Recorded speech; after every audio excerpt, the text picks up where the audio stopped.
India v England. The third test starts on Wednesday. Now, this is a very interesting series for all parties. Everyone around the globe should be tuned in for this test match because if England win this game, then India cannot make the World Test Championship final. And then the fourth test, just if England win that fourth test, they will make the World Test Championship final. If they lose it, Australia will make the World Test Championship final. Yeah. So this is a pink ball test match. Yeah. It's at Sardar Patel Stadium in Ahmedabad. This is the brand new stadium, Pez. You might have seen this before. It's got 110,000 people capacity. That's only 50% because of the COVID situation. So it's going to be 55,000 people at this game. Now, this ground, you may recall, Pez, this is the ground where Trump met Prime Minister Modi at the Namaste Trump rally last year. Do you recall this? This is the grand opening of this stadium. Happened last year. Let's have a listen to what happened then. Okay. All over the planet, people take great joy in scenes of Bhangra, music, dance, romance, and drama, and classic Indian films like DDLJ and Showjay.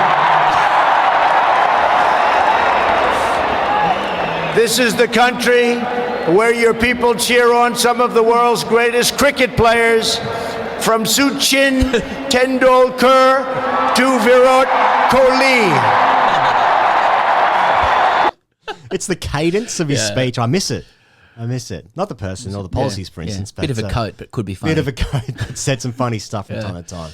Yeah. Things explained badly. Yeah, bit of a coat, that's where this game is being played, Pez. New stadium, new pitch. No one really knows what this SG pink ball is going to do. I saw Cheshwar Pujara was saying that they've been using the Kookaburra pink ball domestically in India, but they haven't used the pink SG ball yet, so no one knows what the fuck is going to happen. But I had a look at the pitch online, Pez, and it's green. Pitch is green, 3 days out. That's the 3 day out picture. Yeah. Yeah, well, famously, that's the picture that will decide. Yeah, that's right. Yeah. That's right. Well, that'll bring England into it, I would have thought. Well, surprised that India, after their huge victory on the pitch unfit to play on, depending upon where you were born and your cultural heritage. That's right. Would revert to a pitch that would suit England. Well, let's make it fair. But we've taken... Let's make the pitches fair. The picture, 3 days out, it's green. Yeah. So it is. Yeah, and that's how it'll be and remain so. Well, it's interesting, isn't it, Pez? I mean, like, you would think that if England were going to win a test in this test series, this would be the best chance, pink ball, but they also said that in the Ashes when they played in Adelaide and they got fucking pumped.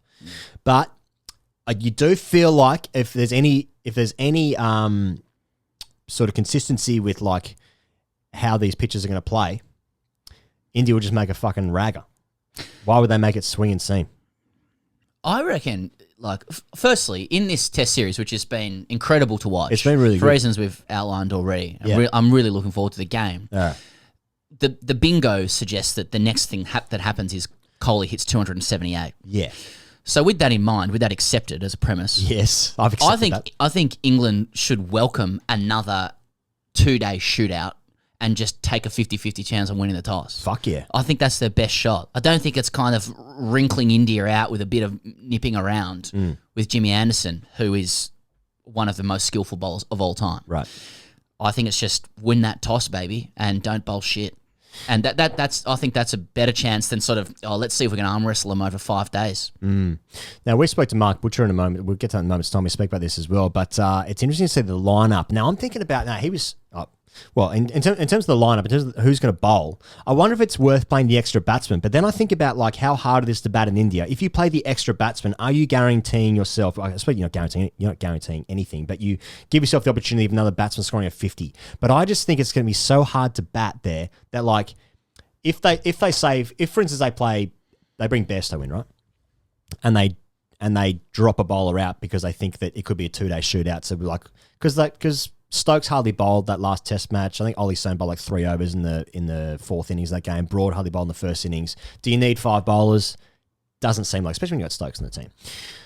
But if you play the extra batsman to try and get more runs, because I feel like England are short of runs, right? Without Root, I think they're cooked.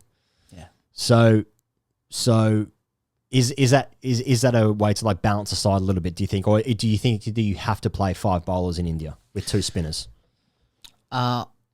I just think for England to win over in India, a lot of things need to go right in terms of the conditions and the toss. And if that happens, then they're a chance. I think the makeup of the lineup is just completely contingent upon the sort of wicket that it is, because they obviously won the first game where the wicket was a little bit more supportive of bat. Well, it was, for a long time, so they can win those kinds of games. Doing X's and O's here, but I think if it's a shootout, you're better off over-indexing on spinners and skill, because it was their bowling that lost in that game. In the shootout, and I think with batting, and we will call it a shootout now with those kinds of wickets where the ball explodes. With the batting, it's the Moeen innings is probably the blueprint. You could take those runs when you get them if you can get on top of somebody, which I don't think you can with India. But it's probably guys hitting over the top, Stokes, but just getting as many as you can and seeing if you can play from there after winning the toss. But otherwise, I don't know. I don't know if you can just sort of arm wrestle India. Otherwise, I don't think there's an answer out there that will give them the silver bullet. England. Now, what do you reckon about India? What sort of changes, if any, will they make? No changes. I mean, I think Bumrah will come back in. With a pink ball instead of. I'm not sure. Patel. Axar Patel. No, I mean, I think he was meant to play the first game, but he was injured. Okay. Who's the third one? There's Ashwin Patel. Oh, they played Yadav. Yadav. He goes. He'd come in for Yadav. Yeah, that's right. Just a little bit more balance there. That makes sense. Man, you look at the Indian team though, man. All over the park. Keep saying this all the time, but statistics. Okay, the Steve Waugh team, right? From 1 to 7, everyone averages 50. Yeah. What the fuck is that? And it's like that never happens in international cricket in the history of the fucking code. But you look at this Indian team, and especially in India, from 1 through to 9, especially now Ashwin's got his 500. They all average an enormous amount. So to bowl them out, especially in India, is incredibly hard. But I just feel like there's a window here because of the pink ball. Yeah. No one really knows what's going to happen. And that's exciting. And why would the BCCI invite England back into the series? Why would they do that? Yeah. They don't need to do that. No.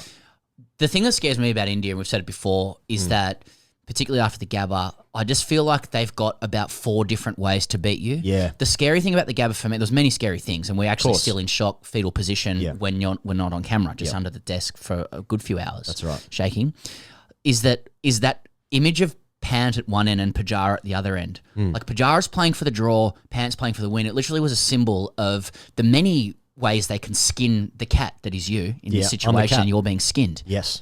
And I feel like India's like that as well. You want to play us in a shootout? We've got 18 spinners. You want to play us on a road? We've got Kohli and Pujara and whatever. Want to play us with a pink ball? Every chance Bumrah and Sharma are more dangerous than Broad and Anderson in home conditions. Every chance of it. Let Bumrah off the leash at home. I'm not saying he's a dog. It's a metaphor.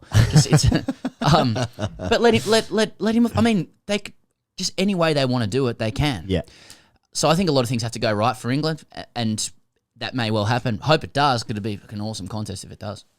It is really exciting. I mean, I suppose the thing about day-night test matches, the reason they've been brought in, especially in Australia, is for viewing figures, right? For television viewing figures, because it's a great time. They expect those Adelaide test matches when the Ashes is on. The times match up nicely, so that people in the UK can watch it, and Australians can finish work and they watch the last 2 sessions or whatever. It's fucking brilliant. But the problem is, in an Indian context, they don't fucking need a good time to watch it because they'll stop anything and they'll watch the cricket. Yeah. They watch this shit. So they're going to watch the actual games being played as well, So it's so I wonder the longevity of how much they're actually going to continue playing day-night test matches, especially if they lose this one. It's why would we not just play playing conditions where we can win, because winning is good. That's what we want to do. I don't know. I guess we'll see what happens. India could fucking roll through England here a couple of times and they win by an innings but it does feel like without a ball being bowled, I just feel like England are in the contest way more so than what the second test, you called it. We knew it was going to rag. Everyone knew that we're just going to make a Bunsen because fuck playing on flat pitches brings England into the game. Same as making a green seamer. It doesn't make any sense. But I suppose we'll see what happens. Yeah. Australia wants England to win this game. Yeah, they do. Which is strange. They do. That's a strange situation. They do.